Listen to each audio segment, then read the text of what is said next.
Hello, everyone. Uh, Good morning, good afternoon, good evening, wherever you are. My name is Subramanian, and I am an astrology enthusiast. And I've been learning astrology for the past, I would say, 5 to 6 years. I have learned astrology from different gurus. I have actually read different types of astrology, have met some weird people so far, and also come across some brilliant astrologers who have very unique ways of analyzing a horoscope, prescribing remedies, and also using transits in a very unique way so that they are able to pinpoint an event that is likely to occur. And seldom I have seen them going wrong, or I would say very off from what actually happened to that individual. So I don't want to be focusing much on the basics, and I'm sure there are tons and tons of content available on the internet which you can go through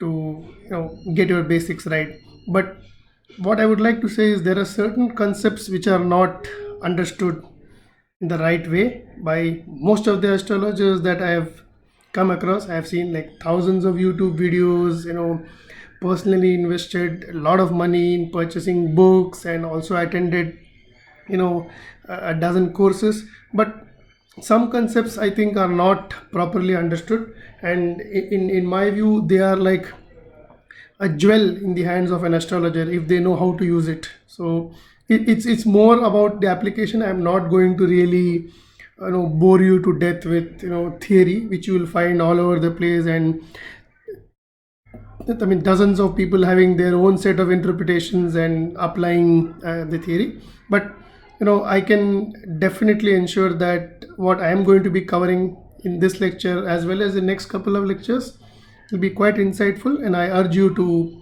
use these methods as and when I cover them. I have a very busy schedule because I am not totally into this at this point in time. However, this definitely is my passion, and at some point in time I might definitely think of doing this full time. Right now my existing job keeps me shit busy, and once in a while I really get time. However, to be honest, this is the first time I'm doing a video or a presentation on a subject like astrology. Of course, I have consulted my friends, and they also were happy with this idea. And even in the past, I have given astrological advice and guidance to many of my friends and relatives, and I would say they have benefited from those suggestions, remedies, and even the predictions that I have made. A lot of them have come true. However, as I said, it's a mix of intuition, faith in God, your prayers, meditation, and of course the kind of research that you do, the to ensure that you understand the subject in the right way, and which will definitely take years of practice, a lot of observation, and blessings of my gurus. So with that introduction, pretty boring, but I'll quickly dive into the topic of Arudha.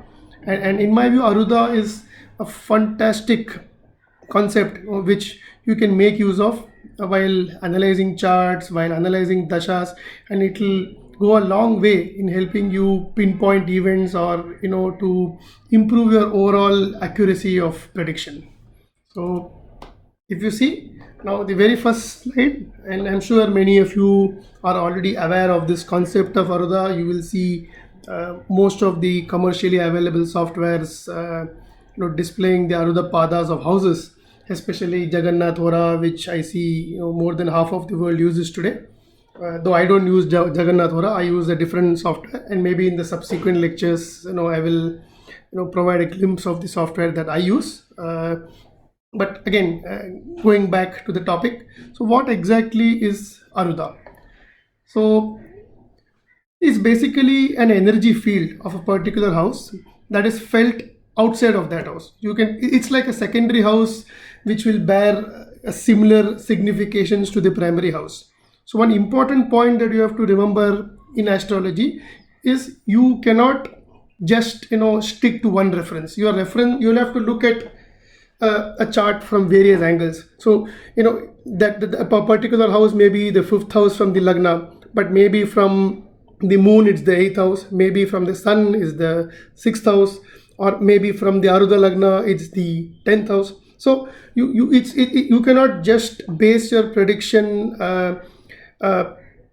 based on the position of that particular house from the lagna. So you will have to look at it from a holistic perspective. You will have to take into account the position of the house from other important significant reference points. So it's not just lagna. While I completely agree that when it comes to the subject of transits, which I will be covering in a subsequent lecture, the primary reference points will end up being either the lagna or the moon, though the classics will stress a lot on viewing transit from the moon, but they don't say that you should not view it from the lagna. So lagna is an equally important and quintessential reference point that you need to take into account while specifically analyzing transit positions of slower moving planets to pinpoint events in one's life.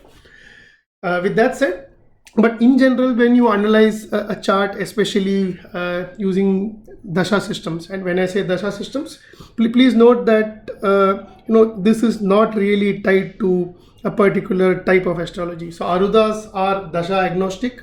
Whether you use Parashari, Gemini, Nadi, you use or some other unknown, unheard guru's method, it doesn't matter. In my view and as per my experience, I think Arudha is a universal concept. You can use it in any kind of chart and couple it with any kind of analysis that you do today.